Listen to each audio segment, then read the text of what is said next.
Hello friends, these are exciting times for the field of ophthalmology and in particular the subspecialty of retina. Prior to the 1960s, the treatment modalities for retinal diseases such as diabetic retinopathy were very few, if any, and their results even more challenging. The invention of retinal laser treatments in early 1960s, along with the introduction of vitrectomy surgeries in early 1970s, heralded a new era in the treatment of retinal disorders. Fast forward to the early 2000s, developments such as minimally invasive sutureless vitrectomy systems and the use of anti-VEGF or anti-vascular endothelial growth factor injections have revolutionized the treatment of many retinal diseases and diabetic retinopathy in particular. Today, a lot of changes caused due to diabetes in the human retina, which hamper our vision, can be promptly controlled, partially or even completely reversed in many cases, using novel state-of-the-art treatment techniques.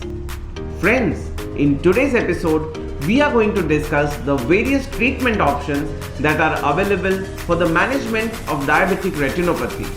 So let's dive in.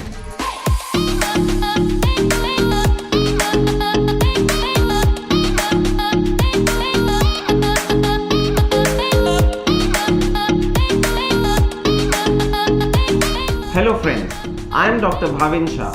I am a Vitreoretina consultant and surgeon at Dr. Eye Institute, Mumbai. Welcome to our channel Eyelogues, which has everything to do with vision and eye care. I am sure you have already subscribed to our channel. In case you have not, please do so. And also please remember to click the bell icon so that you will get a notification each time we post a new interesting video on our channel. Friends, India is home to nearly 77 million diabetic patients. Researchers predict that this number will increase to 134 million by the next 2 decades. Studies have shown that after 20 years of having diabetes, nearly 60% of type 2 diabetics and almost 100% of type 1 diabetics will have some form of diabetic retinopathy. Therefore, prevention and treatment of vision loss from diabetic retinopathy is of paramount importance. As you may recall from our discussion in the previous video, vision loss in diabetic retinopathy can occur in one or more of the following 3 ways. First, swelling of the central retina or macular edema due to leakage of fluid and cholesterol from tiny blood vessels of the central retina.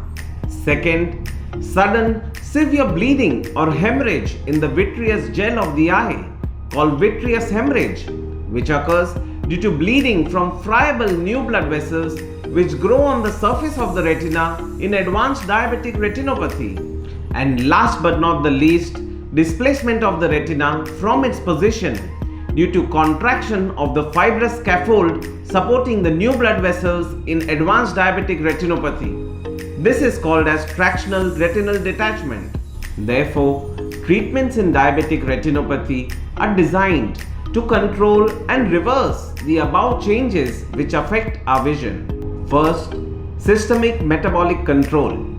This, my dear friends, is the single most important treatment modality which has a long-lasting impact not only on vision but also on the overall quality of life in diabetic patients. Though it may sound as a complex medical term, it essentially means controlling the root cause, that is the blood sugar, and associated body parameters which are responsible for causing diabetic retinopathy in the first place. Simply put, you can remember it as controlling the A, B, C and D, wherein A stands for HbA1c, B for blood pressure, C for cholesterol levels, and D for kidney parameters. HbA1c is a blood test parameter which tells us the average blood sugar in the last 3 months. Maintaining the HbA1c levels in the range of 6.5 to 7 is usually a good marker of optimal blood sugar control.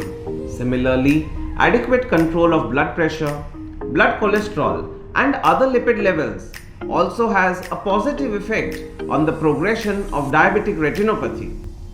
Just as diabetes affects the tiny blood vessels in the retina, similarly, it also affects the tiny blood vessels of the kidney, and therefore it is very important to monitor the kidney health in patients with diabetic retinopathy. In fact, patients with diabetic retinopathy who also have diabetic nephropathy or kidney problems often show poor response to eye treatments. Second, retinal lasers. One of the earliest treatments developed for diabetic retinopathy, retinal laser treatments are used to control the vision loss in diabetic retinopathy in two ways. One, focal laser treatments, which are done to seal the leakage points in the tiny blood vessels of the central retina, thereby reducing macular edema or swelling in the central retina.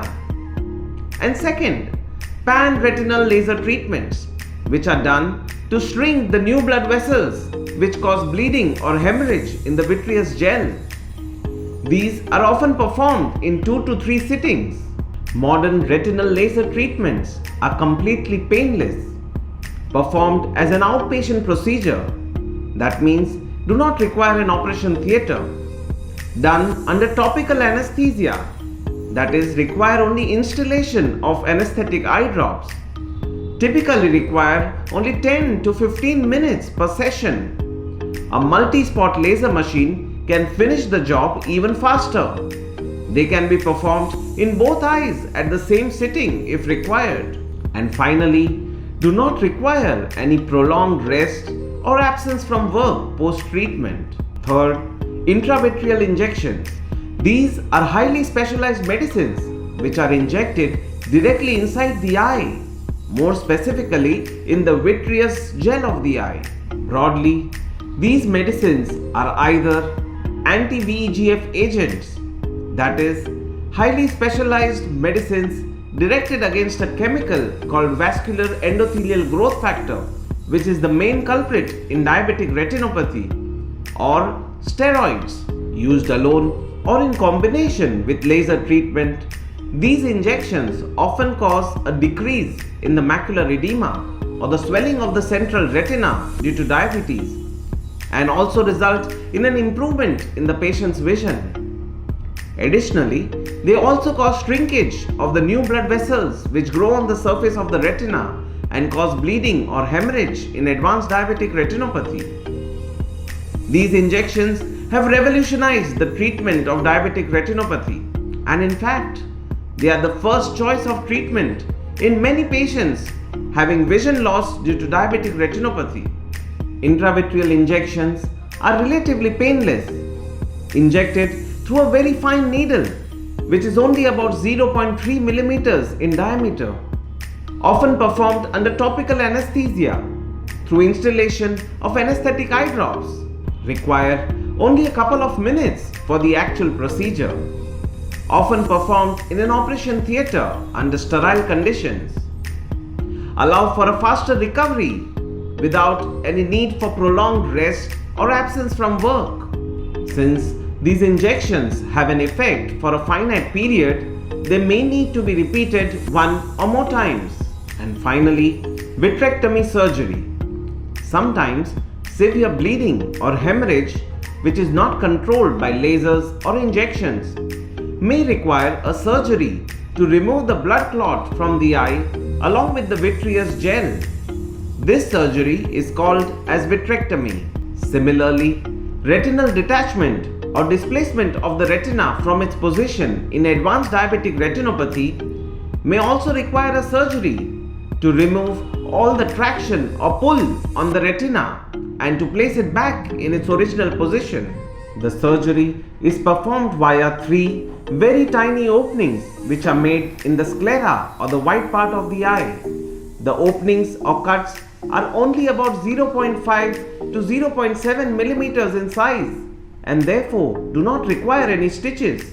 They also allow for a faster recovery and often result in an improvement in the patient's vision. To summarize, systemic metabolic control, retinal lasers, intravitreal injections, and minimally invasive vitrectomy surgeries alone or in combination, help to salvage, recover, and in some cases even completely restore vision loss due to diabetic retinopathy. Friends, this brings us to the end of our today's episode, wherein we discuss the various treatment options for diabetic retinopathy.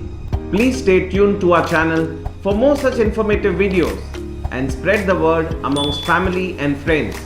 Look forward in the coming episodes to discuss various other diseases of the retina and the uvea along with their latest treatments. Till then, take care and stay safe.